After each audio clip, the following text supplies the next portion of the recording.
Other components, Topic 2, the Sunburst. The learning objectives for this topic are to understand the Sunburst component in more detail and how to use it.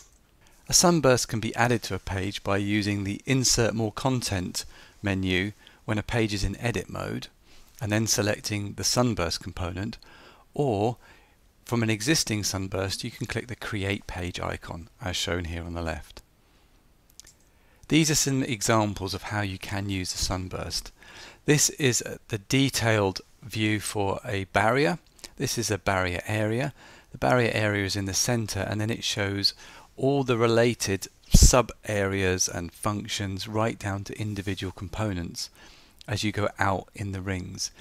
You can drill down by clicking any segment, and you can right click to reveal the common menu and see more details. In this example we've got a barrier subfunction, and you can see on the right how each of the components are color coded. In this example we've got the main deck in the center, and then we've colored it by status, so your eye is instantly drawn to where the issues are. In this example we have the hierarchy for a piece of equipment. In this case the crude oil pumps are at the center, and then we follow the equipment relationships out to the edges. So now let's look at how you can make a sunburst using the Sunburst Builder tool from the basket. Here we've searched for a vessel, in this case the primary inlet separator, and we've added it to our basket, and we're now going to click the Sunburst Builder, which is like the circle with a plus in it, to the right hand side of the item in the basket under the Assets tab.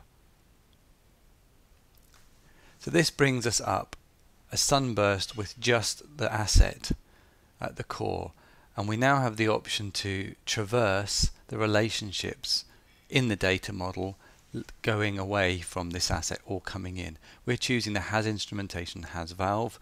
This brings up everything within one step, and we're going to continue to follow those relationships to get the equipment hierarchy. So we select Has Equipment, Has Instrumentation, Has Valve, click Load, and here it brings in the next level.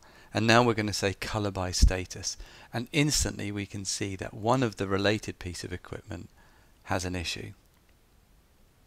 We can add that to our basket for looking at later, or we can bring up the common menu, and this tells us it's a temperature safety transmitter and it has an active alert on that tag. So here we can see the alert,